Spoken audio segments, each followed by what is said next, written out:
Olá a todos, sejam muito bem-vindos a mais um vídeo no canal. É a caderneta no Mundial. Vamos falar sobre Portugal-Colômbia, o jogo que decorreu na madrugada de sábado para domingo. O jogo que terminou, como todos bem sabemos, num empate a zeros, mas poderia ter terminado de outra forma. Desculpem a demora, se bem que eu acredito que para vós acaba por ser igual. E aliás, acabámos até por dar algum espaço também para ser falado tudo e mais alguma coisa no decorrer deste encontro, todas as análises, porque foi um jogo minuciosamente analisado por todos e como deve ser, naturalmente. Acabei por não conseguir fazer de forma imediata a análise, nem mesmo a previsão, porque o meu corpo também merece e a minha mente também merece, e estive a passar o fim de semana com amigos. É verdade, é isso. Negligenciei o canal durante alguns dias para aproveitar o que o futebol tem de melhor para me dar, que é precisamente estar com amigos que o futebol me deu. Hum, Amigos que conheci na académica, quando fui jogador nessa belíssima instituição, e que fizemos a formação desde bem cedo, juntámos-nos e desde então nos temos mantido. São os meus belíssimos amigos da geração 90, ou seja, todos nascemos em 1990 e fizemos toda a formação até aos júniores. Uns foram saindo mais cedo, outros entraram um pouco mais tarde, como é o meu caso, mas que o futebol nos uniu e por isso, como não, parar um pouco deste foco e deste trabalho para aproveitar isso mesmo, aquilo que o futebol me deu de melhor, que são as belíssimas amizades que fui construindo. Mas aproveitámos, claro, para ver o jogo. Um pouco cansados, a malta já um pouco mais velha, com filhos, e por isso a noite já não é como era antes. E chega ali à meia-noite e a malta já está um bocado cansada, que foi o que nos aconteceu. Ao mesmo tempo que vos gravo este vídeo, estou a acompanhar a Alemanha-Paraguai. Neste momento está a terminar a primeira parte do prolongamento, um igual entre Alemanha e Paraguai. Surpreendente este resultado, mas um resultado que dá algum alento e alguma emoção a uma eliminatória, ou uma fase eliminar, que até agora tem sido, diria, não pouco emotiva, mas expectável. No caso do primeiro jogo entre África do Sul e México, avança o México, e no caso do Brasil-Japão, avança o Brasil, depois de uma vitória por 2-1, jogo que aconteceu ainda há pouco, começou às 18 horas, terminou com a vitória do Brasil, com o Martinelli a decidir com um golo já nos instantes finais. Por isso, trago a camisola do Japão. É verdade que poderia ter trazido a camisola do Brasil, mas essa guardo para outro vídeo em que analise a canarinha. Deixo para já a camisola do Japão, que é uma seleção pela qual nutro carinho e que merece respeito. Porque o Japão gladiou-se de forma nobre, com qualidade, muito organizada, e criou dificuldades frente a uma seleção também ela muito competente como é o Brasil. Apenas no final, e com alguma sorte também, tendo em conta que Suzuki esteve muito perto de voltar a defender, ele depois de ter feito uma grande exibição, por pouco não defendia aquela bola de Martinelli e poderia ter mudado por completo o desfecho da partida. Por isso, eu não sei se o Japão é ou não uma minhoca ou uma cobra, mas merece muito respeito e da minha parte vai sempre merecê-lo por todas as razões e mais algumas a nível desportivo. Falando agora sim sobre Portugal e Colômbia, um jogo que, como disse também, já foi amplamente escrutinado e analisado. Sobre o jogo em si a nível tático, a nível técnico, até me custa falar de alguma maneira, até porque muito já foi dito e muitas opiniões válidas, precisas, foram ditas, mas a conclusão a que se chega é que é só difícil processar isto tudo. O jogo que Portugal protagonizou frente à Colômbia é preocupante, de alguma forma assusta para quem apoia a seleção portuguesa, deixa a seleção com medo em relação aos próximos desafios e não deixa qualquer sinal de confiança em relação a esta seleção, tendo em conta que a prévia, na entrada para esta competição, a perspectiva foi: vamos vencer isto. Eu não sei se vamos vencer ou não. A verdade é que em 3 encontros, 2 foram extremamente preocupantes. 2 jogos foram extremamente preocupantes. 2 jogos em que Portugal não demonstrou absolutamente nada de acordo com aquela ideia que tinha sido assumida desde o início relativamente ao favoritismo da seleção portuguesa. Portugal preocupa, Portugal não está bem, Portugal não tem identidade, fio de jogo extremamente discutível, decisões altamente contestáveis e um discurso que eu honestamente espero que seja feito de forma diferente para dentro em relação àquilo que é comunicado para fora, principalmente por Roberto Martínez. Há uma série de incongruências no seu discurso e nas suas escolhas. Há até algumas ações explicadas que acabam por complicar ainda mais para quem tenta defender o Roberto Martínez, porque honestamente não bate a bota com a perdigota. Não sei se o Roberto Martínez conhece esta expressão, mas não bate a bota com a perdigota, porque Roberto Martínez vai por caminhos que demonstram e tornam bem visível que o paradigma e a ideia que ele está a tentar estabelecer não está condizente com aquilo que ele faz e com aquilo que toda a gente vê. Principalmente isso. Ele terminar um jogo daqueles frente à Colômbia e dizer que foi um jogo fantástico, dizer que geriu determinados jogadores, dizer que Vitinha precisa de ser rentabilizado de outra maneira e ao mesmo tempo não fazer gestão de outros jogadores, dizer que foi um jogo fantástico e Diogo Costa fez uma enorme exibição, mas não perceber que a questão defensiva faz com que o jogo não tenha sido fantástico. O jogo até poderá ter sido emotivo, mas não para nós. Foi sofrível para nós. Roberto Martínez apresenta alguns sinais de algum desnorte e algum, entre aspas. Eu não escrevi nenhum roteiro relativamente a este episódio. Eu creio até que este episódio vai ser curto, porque não há muito a dizer em relação a esta seleção. O que eu vi, eu não gostei. Uma seleção fraca, uma seleção sem ideias, uma seleção previsível, uma seleção com um ritmo muito mais baixo em comparação com outros. Surgiram, entretanto, algumas explicações ou tentativas de justificação para tentar perceber o que é que tinha acontecido. Uma delas seria o calor. Eu honestamente creio que as variadíssimas ações da Colômbia que nos colocaram em xeque não são devidas a calor, apesar de ainda poder haver aqui alguma possibilidade de justificar o facto de conseguir chegar tarde, fechar tarde o espaço. Não me parece que tenha sido, parece-me ter sido mesmo uma questão estratégica. Colar Rubén Neves, por exemplo, ao lado direito para apoiar João Cancelo, tendo em conta o perigo de Luís Dias, deixou descoberta o lado esquerdo, em que Nuno Mendes tinha constantemente 2 jogadores. Não quer dizer que tivesse que ser Félix a fechar aquele espaço, mas teria que ser o meio campo a tentar articular-se. E isso preocupa-me. Um treinador que olha e que justifica de alguma maneira com a temperatura, quando parece evidente que é uma questão estratégica. A questão da intensidade poderá estar implícita, mas, meus caros, vamos ter que nos habituar. Nós estamos a jogar este campeonato do mundo nos Estados Unidos da América e o calor vai estar para as 2 equipas. Colocou-se também a hipótese de ser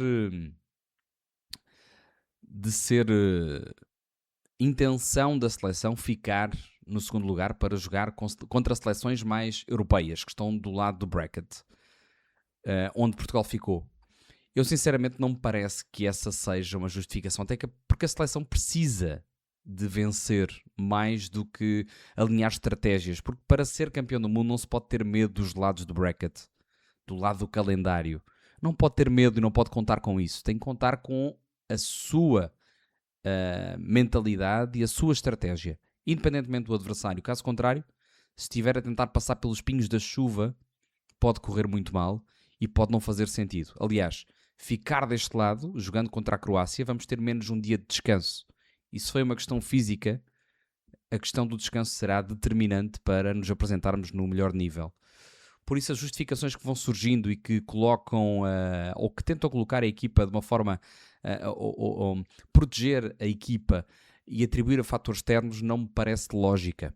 E nem me parece, sinceramente, que a seleção portuguesa fizesse este tipo de estratégia. Querer perder ou empatar para ficar de um lado mais acessível do sorteio. Honestamente, eu acho que não faz sentido que assim seja. Até pode dar certo, e no final, se calhar, haverá quem da estrutura diga afinal deu-nos jeito de ficar em segundo lugar, mas eu creio que este tipo de jogadores não pensa dessa maneira. Pensa em vencer. E a seleção portuguesa quis vencer. Ou queria vencer mentalmente.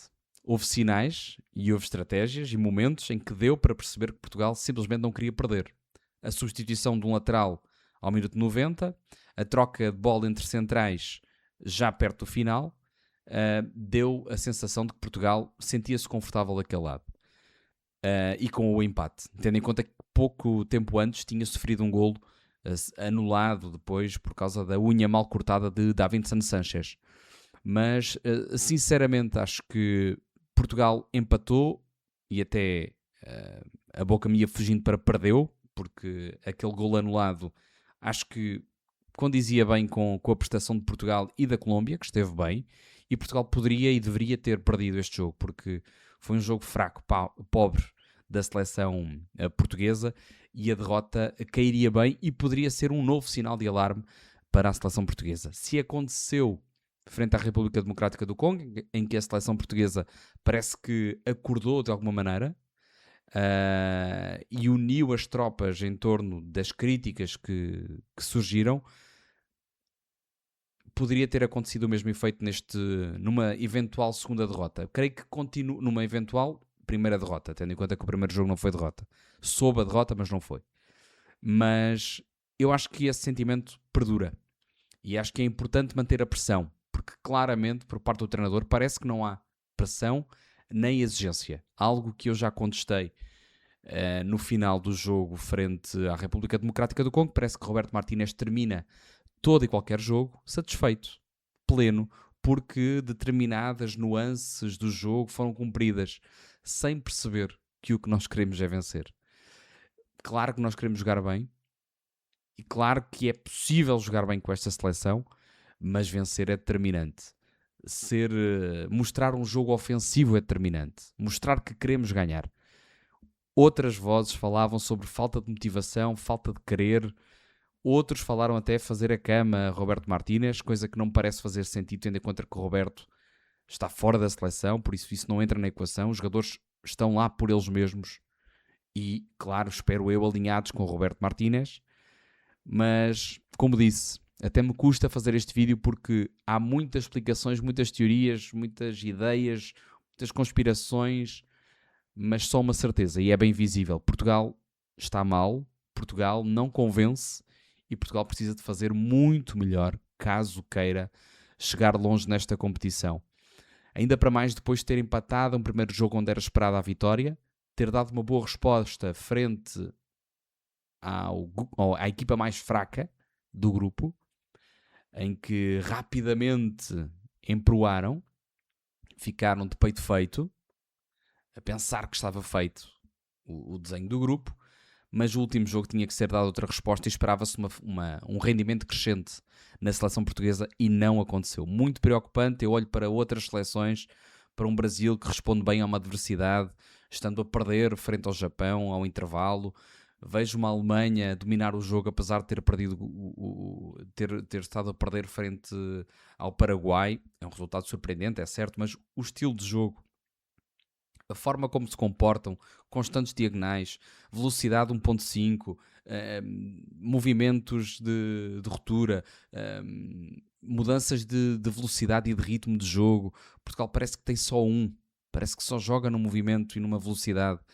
Portugal tem muito que melhorar, seja físico, seja técnico, seja tático, seja de moral. Portugal tem muito trabalho pela frente. Roberto Martínez disse que o trabalho e que Portugal precisava destes 3 jogos para cumprir com o trabalho de preparação. Poderá estar aqui uma teoria e um trabalho muito bem feito e extremamente bem coordenado com a seleção e com os jogadores, principalmente, sabendo de que os 8 melhores terceiros classificados passariam e poderia ser um jogo, ou melhor, uma fase em que Portugal iria abrandar e gerir e controlar, mas eu acho que é demasiado arriscado. Não passam medo aos adversários, não trabalharam rigorosamente nada a nível de jogo positivo e de jogo do que querem apresentar, e pelo contrário, assentam numa base de desconfiança, de desnorte e de algum descontrole. Quanto a mim, o que passa na cabeça dos jogadores neste momento é: nós podemos sofrer contra qualquer seleção. Nós estamos mal, nós não estamos a jogar bem. E independentemente da estratégia ser já passámos a primeira fase, agora é que nós vamos começar mais intensos ou com outra estratégia, eu acho que a nível moral e anímico a seleção portuguesa está débil. Está débil. Roberto Martínez, quanto às justificações que faz, não me parece também que segura a confiança dos seus jogadores. Parece ver uma realidade diferente daquela que toda a gente vê. As escolhas também me parecem infundadas e não condizentes com aquilo que se vai passando. Diz que coloca Mateus Nunes porque era importante colocar algum jogador que ainda não tinha sido utilizado. Na seleção não há espaço por caridade. Não há substituições por caridade. Não pode existir. Tem que haver por rendimento único e exclusivamente. Portugal tem um dos jogadores mais velhos da competição, se não o mais velho, e o jogador com mais minutos na competição. Se há gestão para fazer com o jovem João Neves, não sei a idade dele ao certo, mas vou confirmar para não dizer asneiras, mas João Neves precisou ser gerido. Um rapaz de 21 anos. Há outro jogador que tem mais 20 que ele e não é gerido de nenhuma maneira. Gonçalo Guedes, Gonçalo Ramos, o que é que estão a pensar estes 2 jogadores no quarto, à conversa com os colegas? O que é que eles estão a falar? Porquê é que eu não jogo? Porquê é que eu não tenho minutos? O que é que se está a passar? Estou bem aqui? É para ir para casa? Honestamente, é o que deve parar na cabeça daqueles 2 jogadores. Não faz sentido todos os jogadores, aqueles que os adeptos vão pagar bilhete para o assistir, aqueles que já marcaram uma série de gols pelas suas seleções, aqueles que levam o nome do seu país para os 4 cantos do mundo, aqueles jogadores que a Federação ganha imenso dinheiro porque eles estão lá presentes ainda. Todos eles são geridos, todos eles sentam no banco. Apenas Cristiano Ronaldo não se senta no banco e isto é muito preocupante.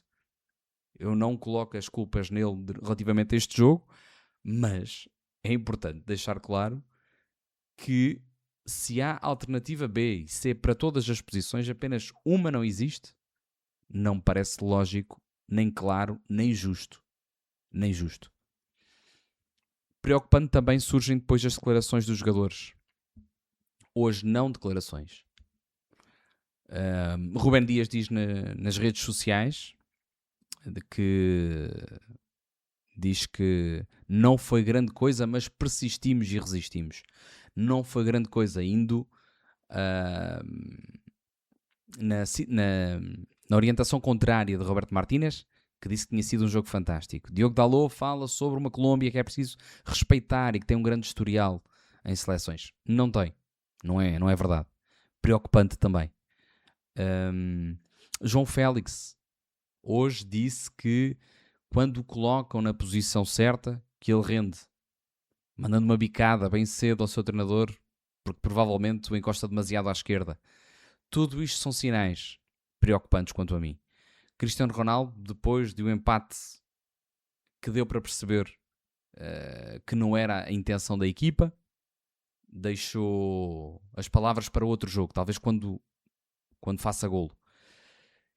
E Bruno Fernandes, muito apagado, um jogador muito aquém daquilo que normalmente apresenta, e um Bernardo Silva a ver o jogo de bancada, quando poderia muito bem ter entrado para a posição de Bruno. Roberto Martínez já fez testes com Bernardo Silva em todas as posições, como organizador, jogando mais perto da defesa, como extremo, mas nunca como o elemento 10, segundo ponta, ao pé de Cristiano Ronaldo. Por que não? Se não coloca lá Félix, coloca Bernardo, para equilibrar o meio campo como ele pretende.